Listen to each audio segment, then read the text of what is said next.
Welcome to Out with Dan, the podcast that spotlights and examines the voices of LGBTQ+ authors, characters, and our allies. Together, we lift our voices and we tell our stories. I'm Dan White. Join me as I chat with this week's author.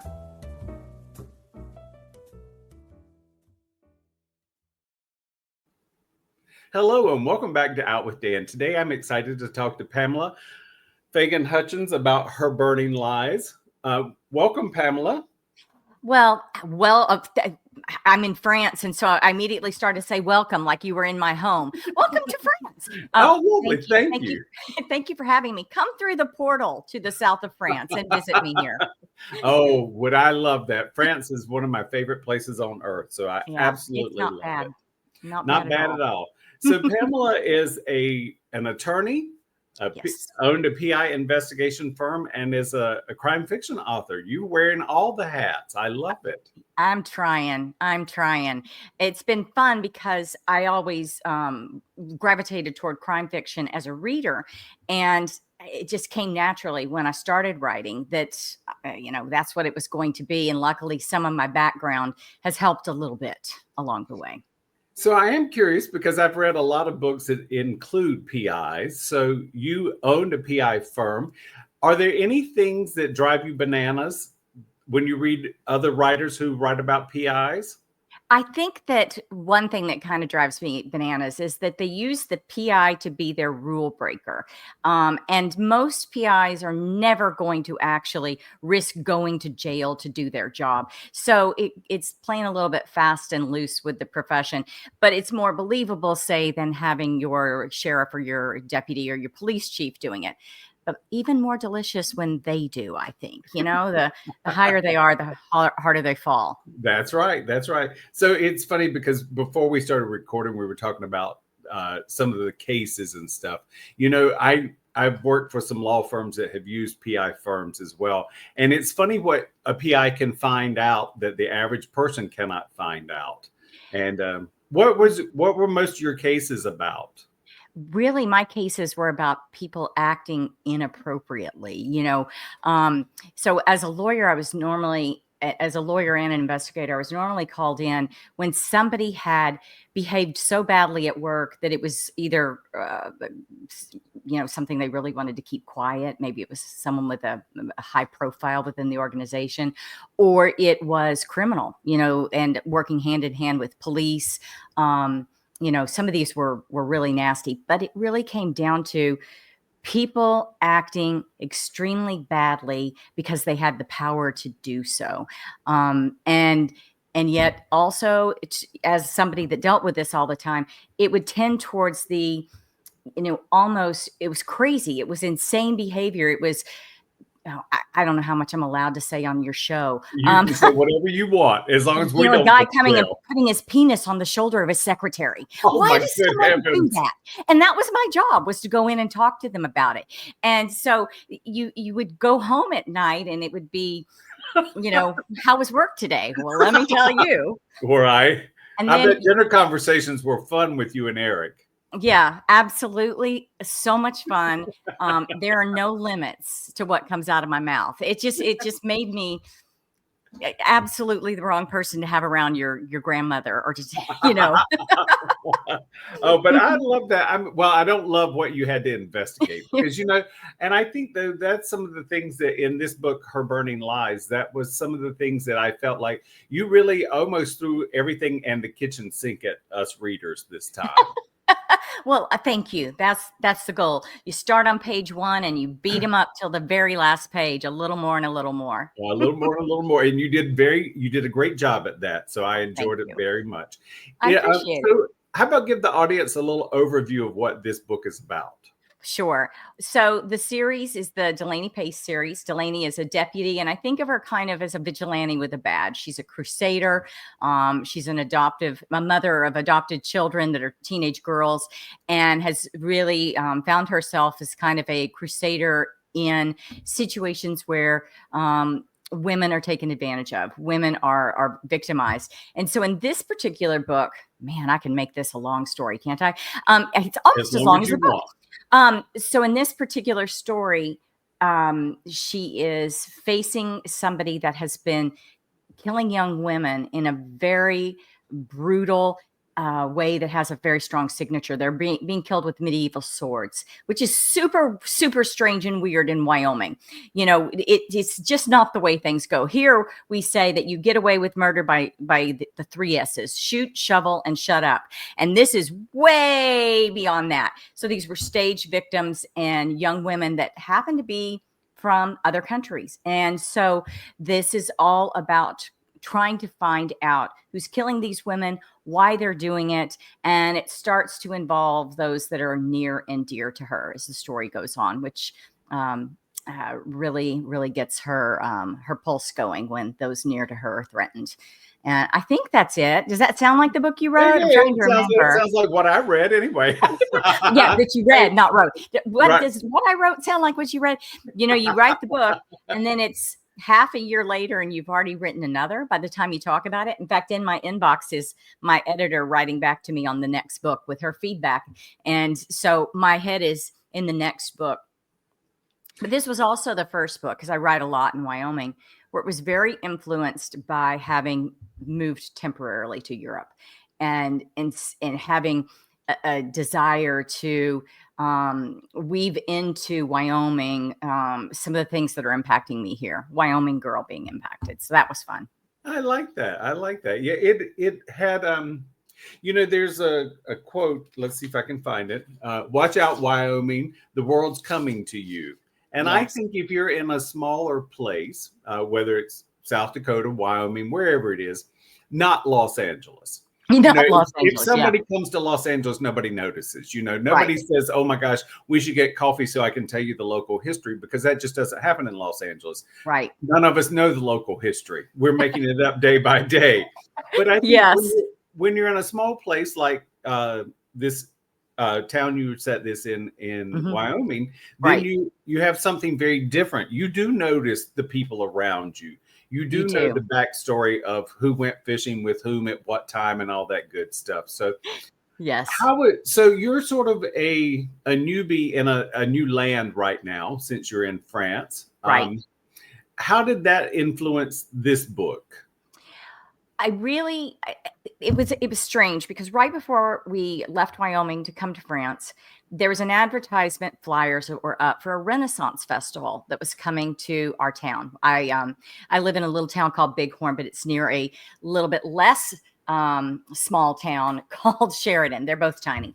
And this Renaissance fair was coming. And then I moved over here where the history is so prevalent of the pre-Roman times and the Roman times, and then the Middle Ages, and then Renaissance, and all of the history of the 20th century, and or what we think of when we're talking to people here is modern, which is like the 1700s, and so it made me think about how much of the world is out there that doesn't come into the day-to-day life of people in our little small town, but yet more and more is.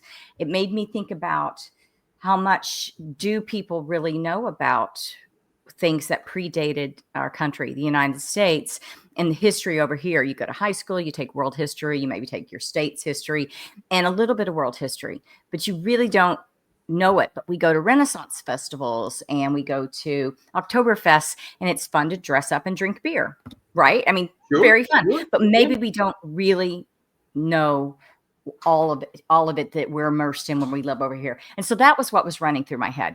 I was leaving as the world was coming to Wyoming, and then I came to the world, and I wanted to play with that. I love that. Intertwine with that.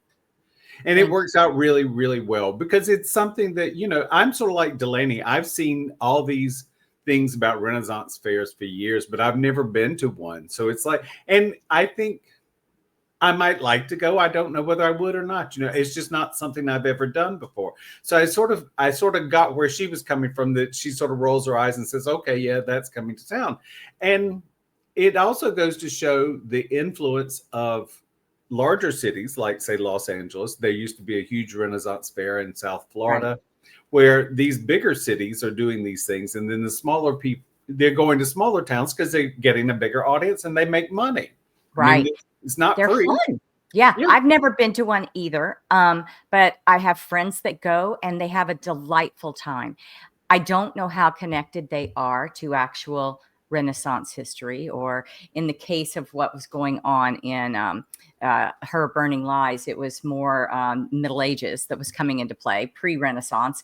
But how much do we really know about that? And we're enjoying something that we're kind of co-opting from another culture, but it's fun. And I was in Germany yesterday. Germany Okay. yesterday, and we were at a place where we were doing kind of a Bavarian beer tasting, and we were yodeling, we were singing, and doing all the things you do in Bavaria with beer. And the guy that was kind of leading the pack was so excited about the spread of the concept of Oktoberfest and how do you guys do it? And, glad that people appreciated something that was so much a part of their culture and that they loved. So, even if we know nothing about it, just going and having fun is a great thing. I agree. And I think, well, it does go to show it's very similar, I would imagine, to Wyoming, in the fact that you go to a smaller village and they're friendly people who want to know you, and they want to be known, and you share your ideas and your concepts with people, and you share humanity with them. Whereas in Right. a larger city, we can easily get lost in the shuffle because Right. we can hide from everyone in plain sight. It's very hard to be anonymous in a small town. It's hard to go completely unnoticed if you ever leave your house. And the more you are not like everybody else that came there before you, the more you stick out. We're living in a very small village in the south of France, for instance. And as Americans, everyone in this village knows who we are. They may not have met us, but they talk about us, and Oh, sometimes cool. good. So that's good. But it really, even just post COVID, what has been occurring in small towns everywhere is people that are pursuing a more slow paced lifestyle, maybe going to a place they always dreamed of that they thought was beautiful. And so, like all the other towns across the U.S., our little town is seeing its share of that.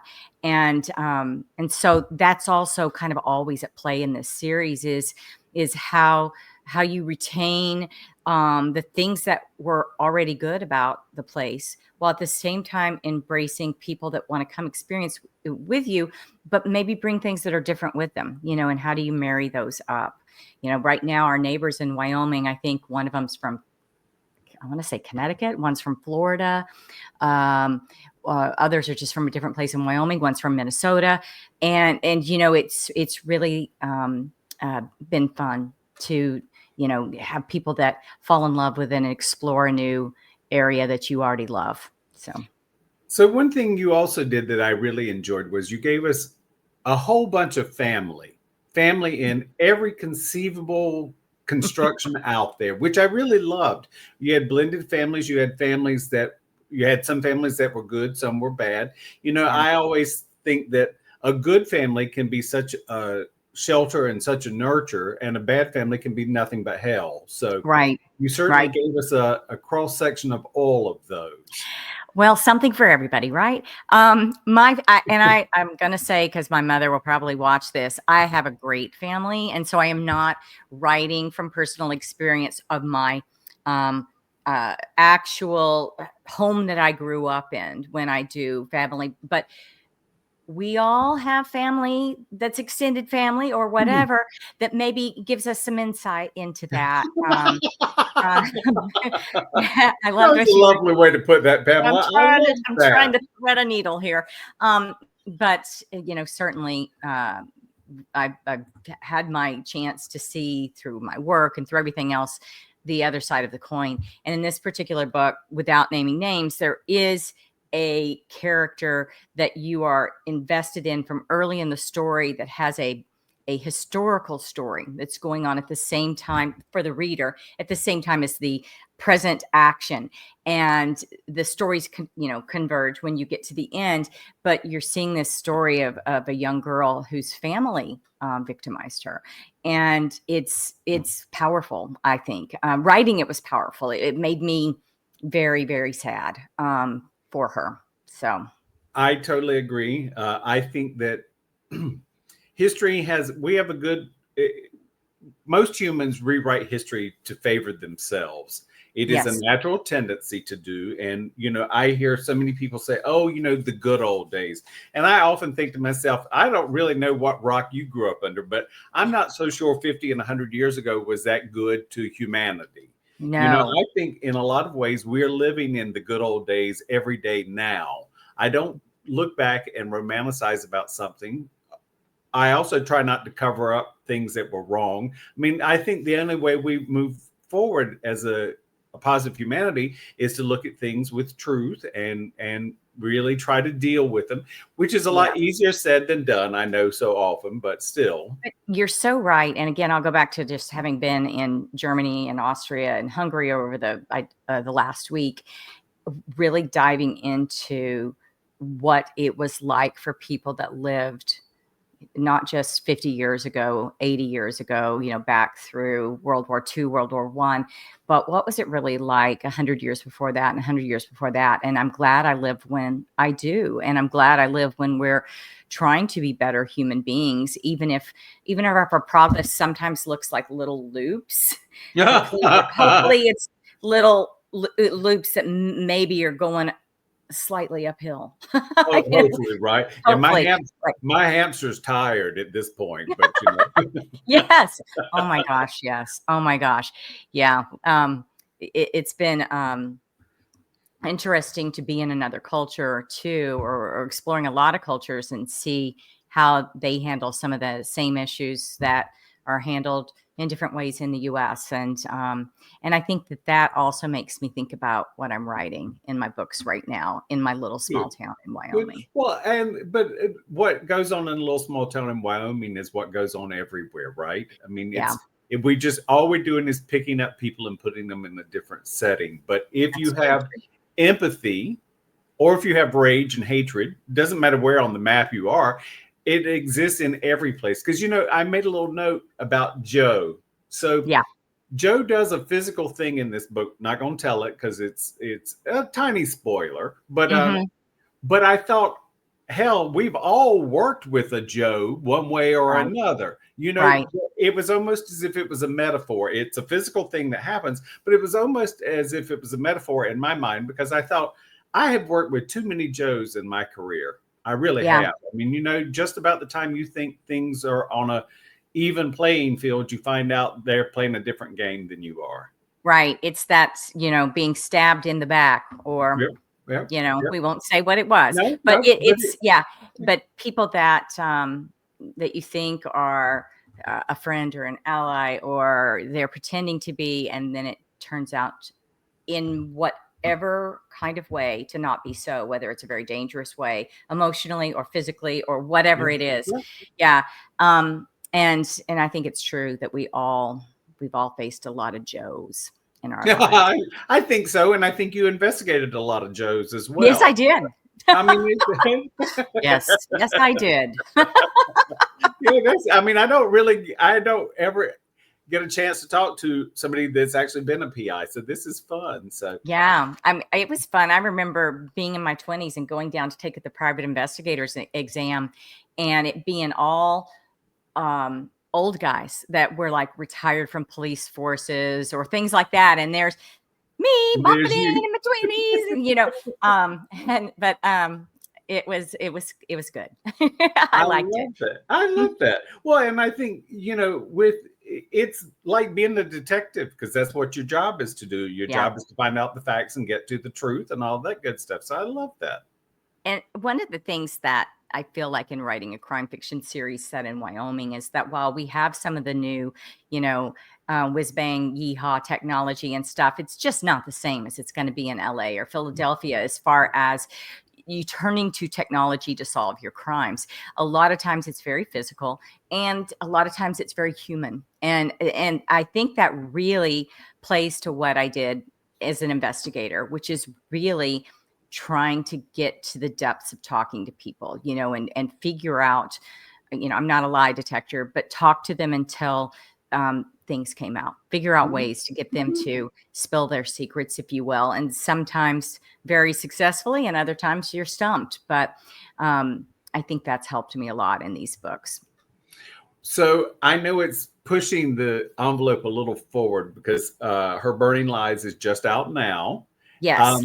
So where's Delaney headed next? Because I saw some potential openings. So have you got any kind of secrets you want to share? Let's see. Okay, so we're going to find out what happens with a certain relationship people have been waiting for, and whether or not Leo, who is Delaney's partner and I guess crush is a good way to put it, whether or not Leo will win the sheriff's race.